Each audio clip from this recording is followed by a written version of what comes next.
We're here at TDF, and we have Maja, who joined us. So lovely that you're here. Do you want to just share a little bit about what your work is and why you decided to come to TDF? Yeah, thanks, Tonya. So my name is Maja. I'm the communications manager of Gen Europe. Gen Europe is the eco-village network of Europe. So basically we connect everything about communities in Europe, whether there are people who are aiming to become a part of a community, who want to create a community, people and groups who are already eco-villages and communities. So the role of our network is to connect, to share, and to see how to create a more regenerative world for all. And it's really exciting to be here in TDF with you. And I'm actually quite excited to know more about TDF and about how TDF is actually quite unique in its own framework that it's creating. So can you tell me, Tonya, what's your role in TDF? Yeah, so I came to TDF about 1.5 years ago. I just came as a volunteer to check it out. I'd actually met Sam and Luna at Gen Gathering in 2024 in Ängsbacka. So I think we were all there. And then in early 2025, I came for 2 weeks. And then I decided to stay on as a steward. So I did the TDF stewardship program, a 3-month kind of deep dive into all of the aspects of running a regenerative village project. And then, throughout that, I took on the creation of the mushroom farm. So set up and organized and coordinated basically that project. I didn't know anything about growing mushrooms previously, so we had an expert on board, and I just kind of helped facilitate the process of that coming online. It's still a work in progress, but we have a active working mushroom farm right now. And then this year in March, our founder, Sam, was diagnosed with cancer. So he had to step back from the project and is currently taking care of his health in Denmark. And at that point, it became clear that someone needed to hold the ground operations of TDF, through this transition or just for a time period or whatever that looks like. And so I was the one who was willing and able to step into that. And so since early April, I've kind of been holding the ground ops and a lot of the coordination that happens with everything running smoothly here at TDF, as well as, really working with a fundraising team to, do a big fundraising push this year. So that's currently where we're at. It's been a really great season so far. We've hosted a festival. We have some cool collaborations coming up in June. And we're just working on continuing to build the culture here and have people feel really good and welcome when they're being here. And I'll be holding this position until the end of this year for sure. And we'll see beyond that. But I've now committed to be here through December. So, Thank you. Wow, it really sounds exciting, all of these transitions and new campaigns that you're working on. But before we dive into that, I would like to know more about TDF, about what is at its core. So I think that when I first heard about TDF, it was in the context of the first tokenized eco-village in Europe. So can you tell me more about this? Yeah, so this is kind of the model that we're pioneering here is using blockchain technology. So we built a platform. We have a software development called Closer, which actually 7, I think, different communities are currently using. It's our booking platform and all of this, and also finance logging and all of the aspects of running this kind of project, but it's all also being logged on the blockchain. And so that's where the tokenization comes in. Our entire project is held in a trust. So that's based in Switzerland. It's a trust. We chose Switzerland because they have the best international and the best crypto legislation. So that really made sense for the angle that we're coming from. And then the business of TDF, Enseada, is held within that trust. So these are kind of like the different legal structures that support what we're doing here. And basically the tokenization comes in that we sell tokens, and token equals access rights. So it's also an attempt to reestablish the commons. So the land and the buildings and the property being in a trust means that it can't actually be sold for profit in the future. It basically holds that land in an accessible trust for the stewards or token holders to have access over hopefully a lifetime, if the project does well. And so the way that tokenization works is we sell tokens. Right now, the current price, I think, is 260 euros for one token. I think it maybe started around 220. So it goes up. It's on a bonding curve, and it goes up over time based on the sales of the token. So based on demand and also based on like the project's development. And what a token essentially means, or equates to, is one token equals one night stay per year indefinitely here at TDF, or forever, as long as the project is alive. And this is a unique model in funding. So then there's collective funding that's happening for the project, but it's also really unique in that it creates access for individuals to hold a piece of a project without having to commit to the full thing of $500,000 for a piece of land and everything that goes with it. So it's very like collectively owned in that sense. So it kind of moves beyond like all of the legal structures that you would have to go into if you wanted to legally co-own something with the lawyers and the landlords and all of this. But in this way, we have been able to create access and membership through this tokenization. The other big aspect of the tokens is the token economics. The token governance. So like the governance mechanisms that we use. So voting rights. We have a decentralized autonomous organization, or a DAO, and that is how decisions are made about the future of the project, the projections of like what we want to have built where, proposals that could be made about governance, or like there's so many things that can move through the DAO, and any of the citizens can submit proposals. And basically at this point, a citizen is somebody who holds 30 tokens or more. And that gives you the access rights, that gives you the governance rights, that gives you, just like access to certain events and things like this. You can also buy fewer tokens if you just wanted to buy 5 or 10, or just hold a share in that sense, rather than being a full-on citizen. So yeah, these are kind of the functions. These are the functions of the token, is governance and access rights. Thank you. I'm curious to know more about since you mentioned the land. We are actually located in Portugal, in Alentejo region. And I would like to know more about how do you interact with the local community, and what are the values that uphold the context of the community, and how does it resonate with the world in the broader picture?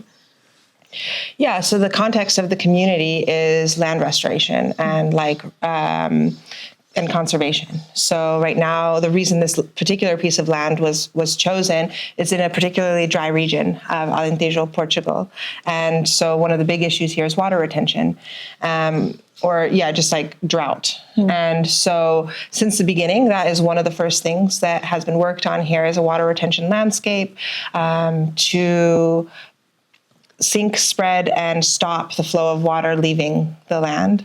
And so that's been a big effort that we've made, and we're already seeing the impact on the ecosystems with wildlife being drawn to this land, of species of birds and plants coming back that hasn't typically been here before, or maybe was here previously but hadn't been here when the folks arrived who started. So we're already starting to see those shifts.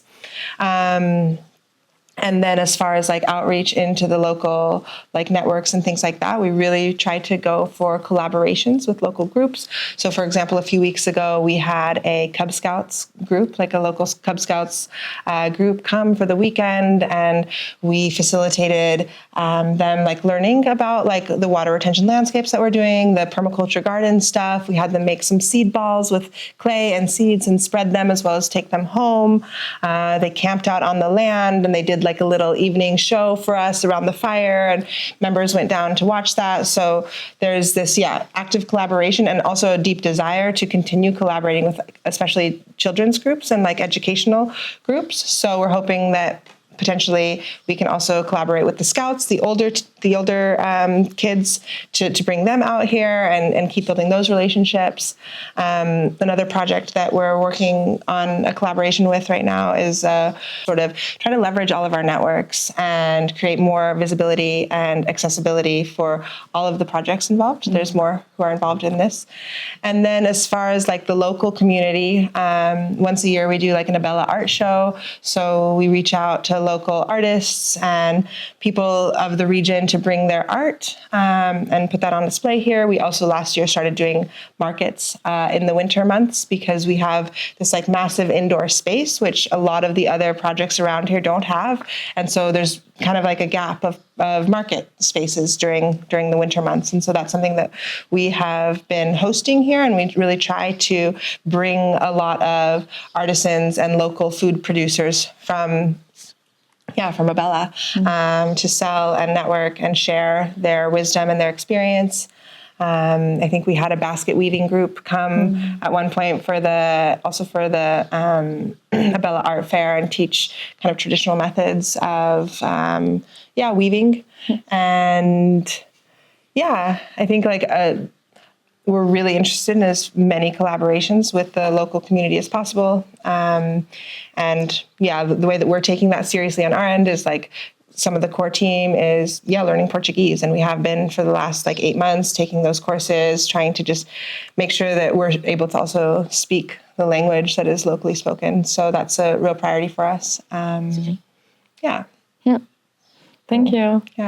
You mentioned the big capacities of the building, and you also mentioned the alternative housing model. So can you maybe tell me more about it, about your own housing model, and perhaps also describe a bit the infrastructure that you already have? Yeah, so currently another mission was to take existing abandoned places and transform them, renew them into something that brings life again. And so this was an abandoned chicken factory. So back in the day, for many years, this operated as a chicken farm. So we have these two really long buildings. We have an event space here, and back behind us, there's like a co-working and a bar cafe kind of area. And then beyond that is a workshop. And then just parallel to us over here is another very long building that we're going to be turning into 14 units. So those will be, rooms that token holders and people who have invested in the project will then be able to book for their stay. And beyond that, we're also planning, we have like the architectural approval or the municipality approval for building. So we've chosen a piece of land that is adjacent to a local village, Abella. And that was really important to us also for this integration piece, along with being able to build on land, because some of the rural pieces of property are a lot harder to get building permits for. So by having this piece of property, we have the permissions to build 23 small units on the greater lands. And so this will be phase 2, like after this construction is well underway, that we would then also be building like small tiny homes on the land to be able to, have more permanent long-term people be here. And I guess the model that we use is kind of like meeting these niche humans that are kind of semi-nomadic. So we have different layers of that, but people who maybe have 1 or 2 or 3 bases that they kind of shift between. My current bases are 1 in Switzerland and 1 here. So that model really works for me. And then we have people who are more nomadic and just circle back through here maybe once a year for a month, things like that. But it creates a different orientation towards community building because we have about 60 citizens, so 30 they hold 30 tokens or more and are part of this like citizens group. And although we're not here all the time, over the years, these relationships are built because people keep circling back around. And it really creates like a dynamic cultural aspect here where you have this movement of people who understand and know the project quite well, but aren't necessarily here all the time. And so, so this is kind of the model that the token model is supporting. It started out as a vision for like digital nomads and like for digital nomads to be able to stay in places that were also regenerative and land-based and this kind of back to the land farm lifestyle. And it's developed into more than that to actually create a community of semi-nomadic humans to also be able to have like a rooted land-based life without having to just choose one place. And that's actually what really appealed to me because other projects oftentimes will require like duration of stay. You have to be here for 9 months or a year.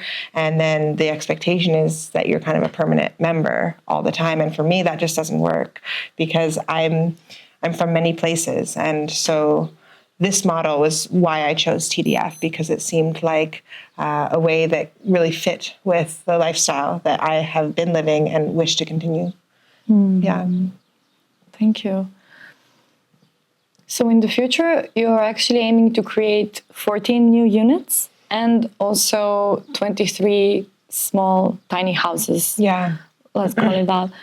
Can you tell me a bit more about how are you aiming to achieve this dream? And also what does it mean for the future of the TDF? How is it going to look like in the future, like with these tiny houses, with these 14 units? Yeah. So we're like with the 14 units, we're moving forward with that right now. Currently, we're in a fundraising push to the end of the year to raise the money that's going to make that possible. And once that's in place, that will establish also a way for the project to sustainably also be a hospitality business. So aside from token holders, there will be periods of the year that we operate like pretty commercially, just to create that financial foundation for the project. So it's not relying on outside money all the time and grants and loans and donations, but that it can really be like a self-sustaining loop. So this area down here will probably be more of the short-term people. So citizens who are coming for under 3 months are welcome to book here, as well as a restaurant that we're going to be building, in the cafe area behind us. So these are the parts of the community that this part will be more commercial focused during some parts of the year, maybe even like as renting out as a venue for weddings or bigger things like this. But then ideally 9 months out of the year, it's actually just mostly citizens. And then the co-housing, which will be out on the land with these tiny homes and smaller units. Some of them are like townhouse kind of style units where, right now we're in conversation with several different building material manufacturers. There's a few options that we're looking at, but like all kind of like sustainably sourced natural materials, maybe hemp bricks, maybe like compressed clay panel or compressed straw panels, and then like with like clay plaster finishes and lime and things like that. So that's all in the works of getting settled on like what the design is, what the materials are. And that will create this more like long-term village vibe where the requirement there currently stands at you need to actually be here 6 months out of the year. So there's a time commitment associated with that. So that's kind of the difference between these two co-living versus co-housing is the length of time that someone wishes to be here. So this will be aimed towards more like longer term, more maybe folks who just have 2 bases, or maybe they just have 1 base and they're just here. And this is also, we're really trying to invite families to be a part of that, because the vision is to also have like a farm forest school eventually, where we can have initiatives that are also connected with the local community and invite the kids here to learn about the practices that we're doing, because we've really seen that the most impact you have is with children, and like, yeah, sharing the practices and the regeneration and giving them vegetables to take home to their families, so that there's a real tangible experience of that. And so the idea with the school would be to really try to build those bridges with the Abella School and create collaboration there. So eventually it'll be like village vibes out there, and that space will probably be, the guests and people that are just coming for some nights or some weeks will probably be asked to like stay in this kind of the open space, and then have a more private space for long-term residents, just so that, they can also feel that privacy of, home. Yeah. Wow, the future is bright and shining. So can you tell me a bit more about the campaign you're undertaking? It's going to launch relatively soon, no? Yeah, so right now what we're looking for is more collaborators, more citizens, more people who really feel the alignment with this vision and want to step in. Because as like our main founder, who's been holding this for many, many years, is stepping back, there's this ask to the community to step up, and like, how can we decentralize more and hold the different pieces of this massive vision and this massive project together. And so right now that's what we're looking for, is like citizens to come and experience TDF and see if it's a vibe for you, and see if this is in alignment with your values and your vision for how you wish to root down more. And so the invitation is for people that are seriously interested to come. And also, we'll have a citizens gathering in September. So we're kind of moving towards inviting people to come and meet the other citizens and get opportunities to collaborate and really like have a seat at the table, because a lot of projects are already quite established and there's not so much spaciousness around new ideas and having agency in the direction that the project's going to end up flowing. But here there's quite some space for that, and quite some voting power and decision-making power built into the fabric of how we run our governance here. So that's part of the push. Another part of the push is, just doing crowdfunding and just getting as many people and as many networks to donate whatever amounts they're able to. And there's different avenues that we can take with that are using different technologies for match funding or things like this. And then the third aspect of our kind of fundraising is private loans. Or donors. So we have also the nonprofit, so we can receive donations through whatever philanthropic people are wanting to do that. Or then also, like, we're looking for loans for building this next phase. So the push is towards like $500,000 by the end of the year. And if we can do that, then it really secures the future of this project and brings more assets into the trust itself. So it's a really important phase for us, and we've got a really good team behind it, and we'll be talking a lot more about it on our networks. So Wow, thank you. You emphasized actually the participatory nature of the governance system. It's called DAO. And maybe you can tell me more about it, just to broaden up and expand how you actually use it, and what is the framework?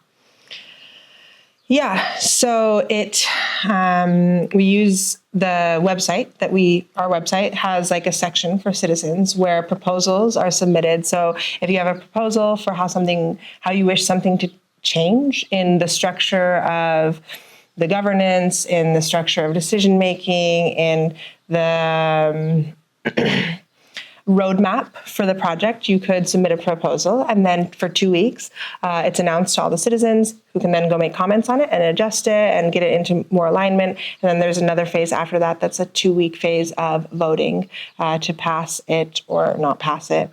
And another piece of this is the DAO is actually also responsible for electing the executive director. So they have the power to elect and also shift the executive director if that was ever needed.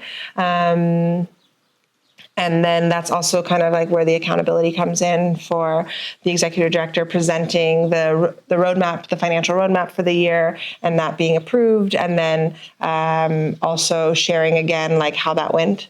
So honestly, like a lot of these processes, right? Like we're building it as we go. And so they're not perfect. They're not like fully executed and fully like, wow, amazingly tight yet, but they're getting tighter and tighter as we grow this kind of alternate governance system and learn where are the pieces that can be adjusted. And so there's quite a good diligent team that's also, on the scenes, behind the scenes, working on that. And that's really the beauty, I think, of this project also, because you have the people who are on the ground doing this kind of community building, but then you have a lot of people who are holding a lot of pieces on this meta level, the governance level, the kind of like, we have a citizens council who is helping with the on and offboarding of citizens and just the communication channels there. We have a finance fundraising team that's also like mostly remote.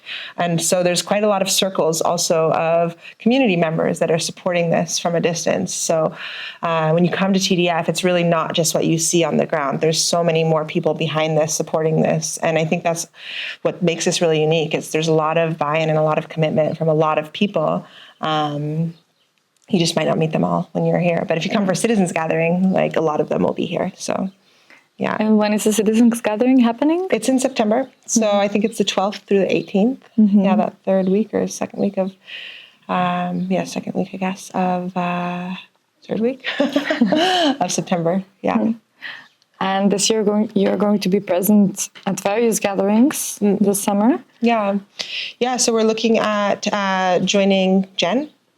We had a talk about that and looked at all the things. It looks like we hit the points that we need to hit to be able to start the process of joining.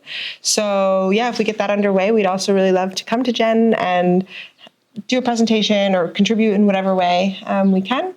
And then, we're also helping with bringing a camp to the Gathering of Tribes, now called The Gathering, in September, which is right after our Citizens Gathering. So we have our Citizens Week, and then we'll take a camp to the Gathering here in Portugal and just, be there to share the tools that we've learned along the way, both around like culture and community building here on the ground, but also this like blockchain piece that we have and this governance piece, and really having a tech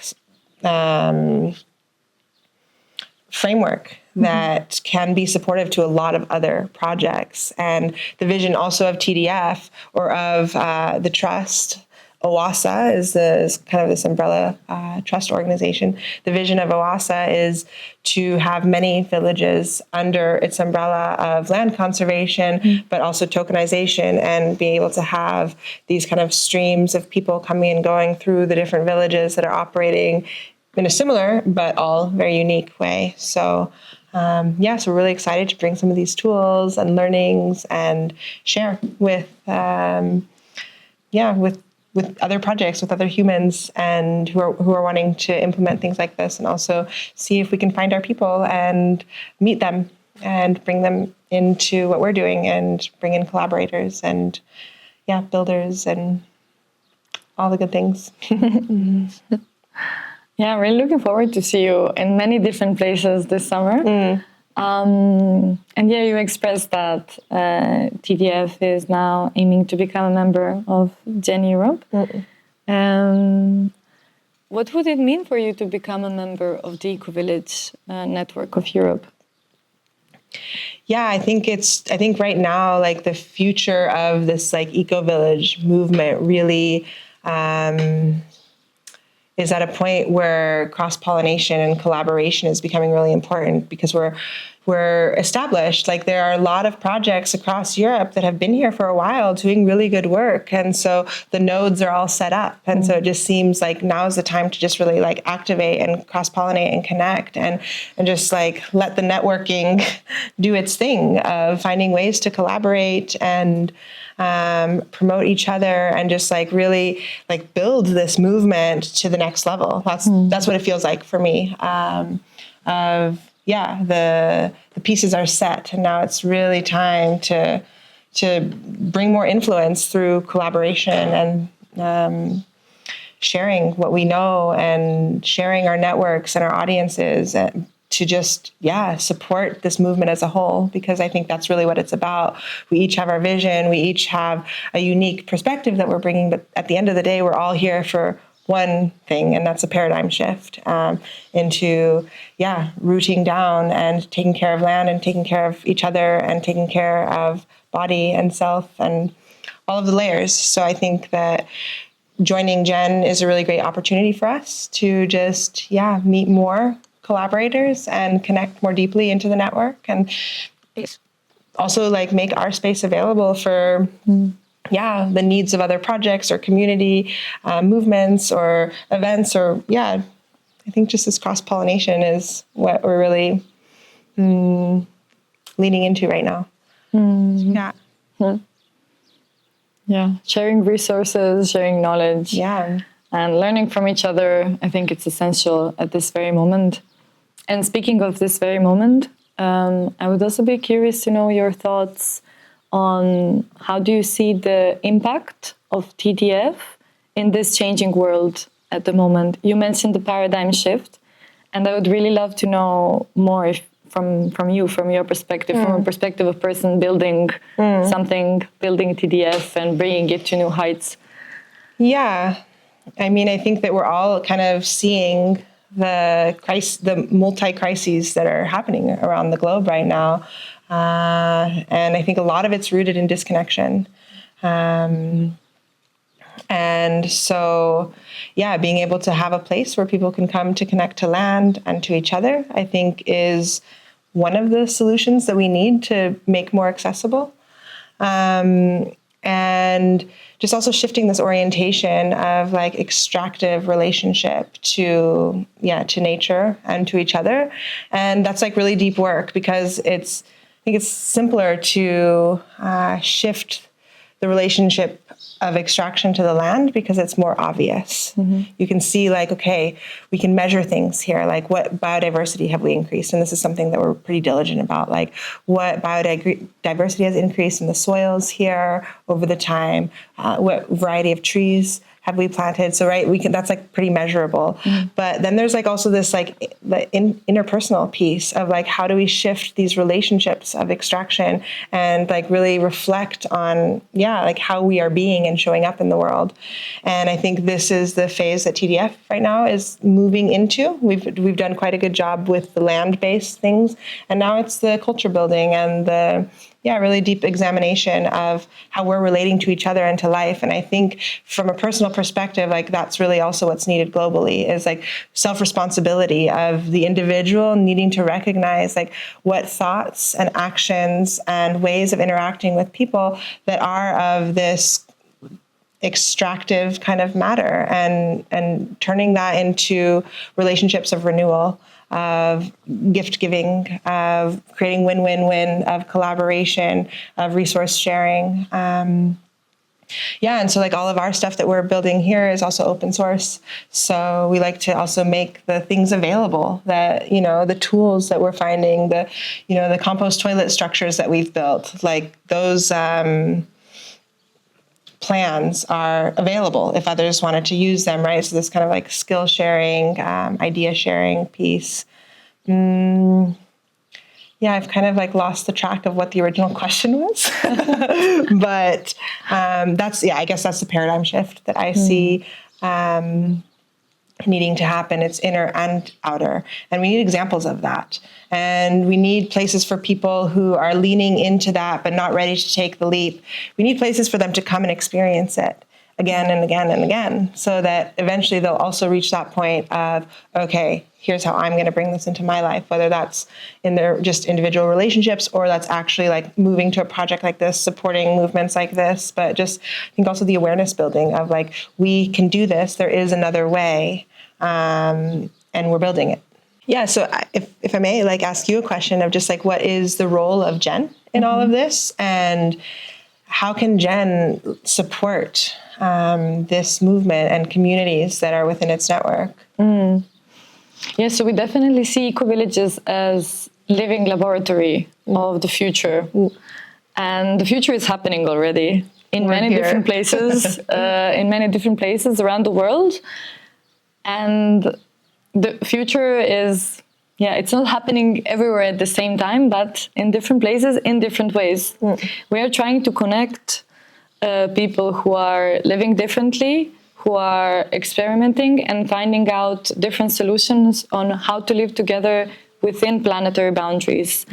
And this is why our main, somehow our vision is for a really regenerative future, which is just and for all.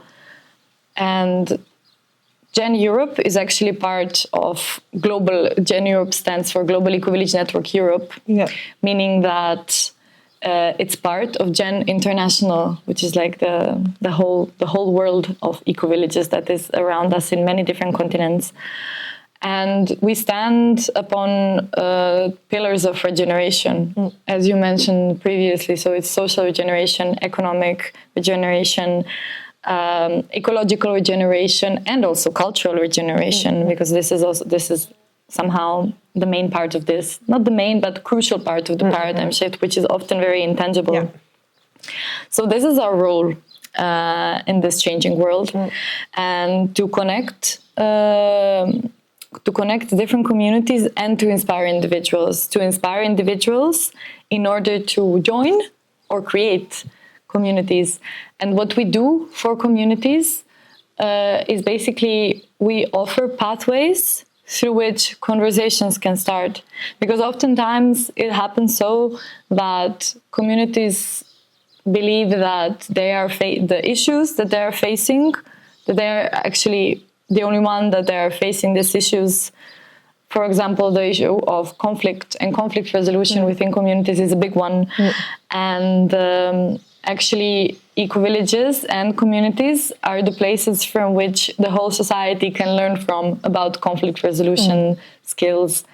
So it's also a place to connect and to understand that we all have similar challenges, and we can all connect to understand better that some have already passed through these challenges. How can we learn from each other? And how can we generate more examples on how to do things? Because there is never one solution. There are many different solutions, and we are actually trying to advocate for this plurality of voices and this diversity of the ecosystem of ecovillages and communities. So this is what we are trying to achieve, and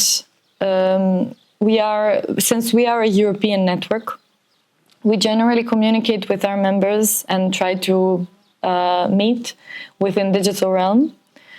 However, it's very important to meet live. It's very important to feel each other and to have really genuine conversations, which can sometimes happen in the food line or walking by the river or anywhere else. And this is why each year we organize European Ecovillage Gathering. And this is the place where everyone comes together and actually have these conversations and share and learn from each other. So we actually offer a full-on program where communities share their knowledge and experiences and are also able to learn a lot.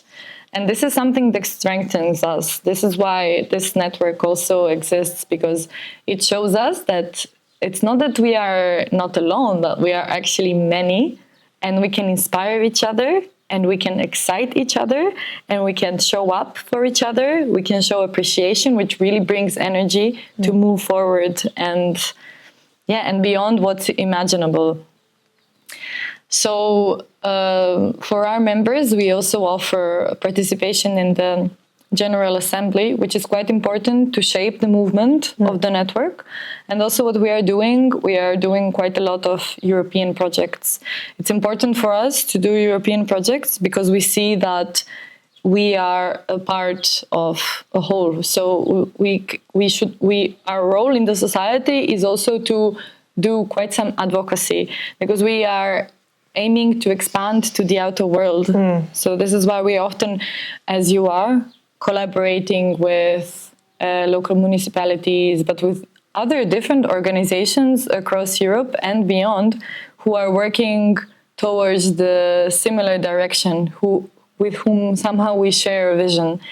And then there is an opportunity for our members also to get involved in these collaborations with other institutions and be part of different projects that we are undertaking. And other than that, you also mentioned that you are using quite some open source technology.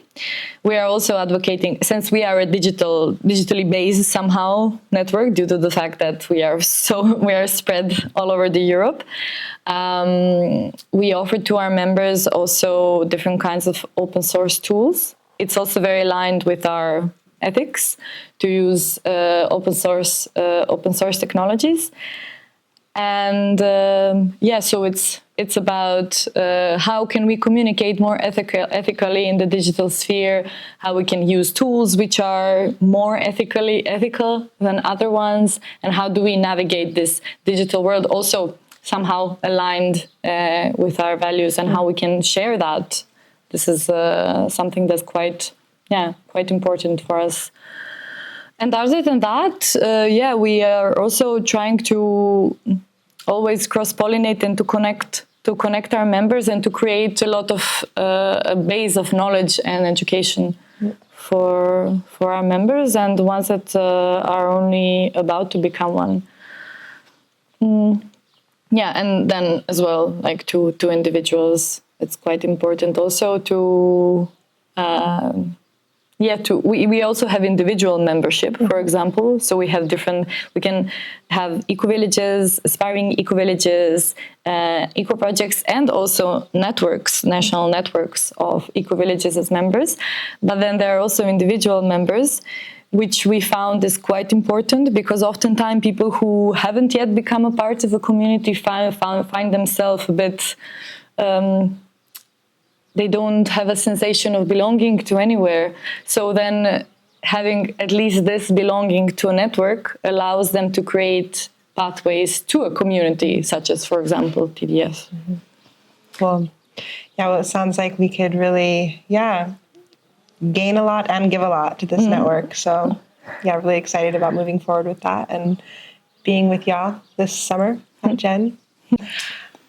So it sounds like you guys have also a quite established network and it's quite large and you've been here for a while doing this work. What would you say is like the biggest challenge that you have been facing recently in the organization? Fuck, I didn't think about this. I'm sorry. Okay. Think about it. I want to like put it to the ground because I cannot say like now this is a challenge because it's like I wouldn't say that we have such like big challenges at the moment. Which is what? Yeah, I'm thinking what would be the most useful one at the moment. Oh, it's a challenge. Yeah, okay. You don't have a mascot, a dog mascot. Imagine we have a butterfly. Yeah, not so fluffy. Yeah. Okay, should Tonya repeat the question? Sorry. So you shared about all of the really amazing things that Gen's been able to do. It seems like y'all are pretty well established and large at this point. So I'm just curious, what is the biggest challenge that you perceive currently exists within the organization? So Gen has celebrated last year its 30th birthday. So it's a network that truly, really exists like for a very long time now. And I think the challenge that we are facing at the moment is how to become more relevant. After 30 years of being and becoming, how to really become a point of reference to creating a different future and different world, more regenerative world, and how to also actually how to stay relevant amidst everything that is happening at the moment in regards to the crisis, the political instability of all of this. What is our role here? Because Gen Europe is a network. And it's network of living communities. So it's a living entity which is prone to constant change because it's always adapting to what humans are experiencing. So now at the moment, I feel that the challenge that we are experiencing is actually quite common to the challenges that humanity is experiencing at this moment. How to position ourselves in a way that we can truly support what's at stake at the moment, and how to show, how to share the already existing wisdom that is present in the network. How to take use of all of this knowledge. How to make it mainstream somehow. Yeah. How to make eco-village culture mainstream in a particular way, and how to make an impact to an everyday life. So this is, I think, the biggest challenge: how to show up in the world at the moment, and how to actually embody all of this, everything that we are standing for in the bigger picture. Yeah, that does seem like a challenge indeed, and also really necessary. I can, like, in my body, I can feel as you're speaking that, like, also the urgency of this right now, because the things exist, the tools exist, the people exist that have been building it, and it's this next hurdle of society as we've known it, to become more porous and receptive to what it is that all of these hardworking builders have been doing. Yeah, exactly. It's a lot about scalability. Yeah. And then when in doubt, we always come back to the smaller scale, which are the communities. Yeah. And then we often ask communities, what are the challenges that you're dealing with? Because this also helps us to understand better what is happening in the... It's like microcosmos and macrocosmos, the way I see it. Totally. So following up to that, I would actually want to ask you, what are the challenges that TDF is facing at the moment, and how are you tackling them? Yeah, I mean, the biggest problem is quite obvious, and it's, that, like, our core founding member and the person who has been shouldering the massive weight of this project for the last 6 years has had to step back. And so that leaves a lot of uncertainty in the community, in the wider community who's been watching this project, like, what's happening there? And so I would say that these past few months, we've been pretty active at, like, trying to figure out how we can solve that and move forward in a way. And and I would say the thing that has become clear to us is that although our aim is true decentralization, the default has actually become more centralized than we would have intended. Because one person has been really pulling this project along, and it's allowed for the community to enjoy everything that's being created here. But we're in the process of reactivating people to step closer, to assume more agency for the future of this project. And so that's where we're really at right now. Is like, okay, how do we move more towards decentralization in the decision making, and the creating circles of councils, of having an advisor group for financial decisions, for having circles of people who have expertise in construction and architecture and engineering, be able to advise the decisions that we're making about the massive build things that are going on, about a garden team, about a ground team, about all of these kind of different, how can we bring in more circles of humans that can really contribute?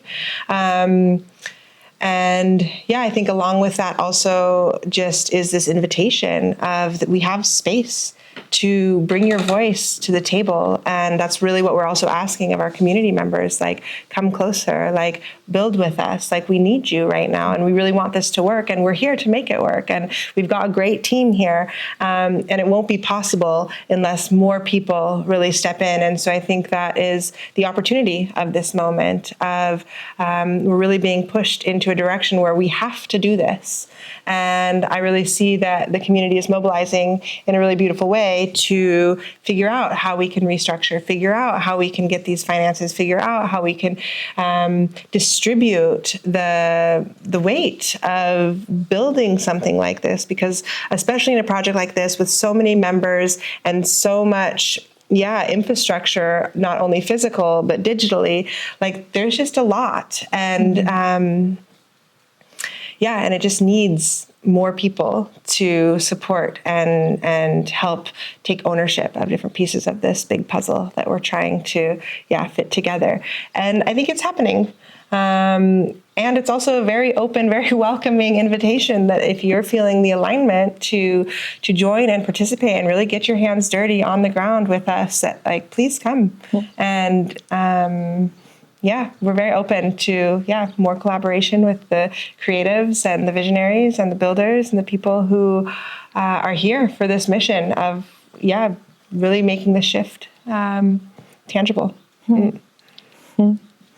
Wow, very inspiring. Thank you so much for sharing, and thank you for inviting me. Yeah, it's really lovely to have you. Super happy to connect and continue to collaborate. So the feelings are mutual. Thank you.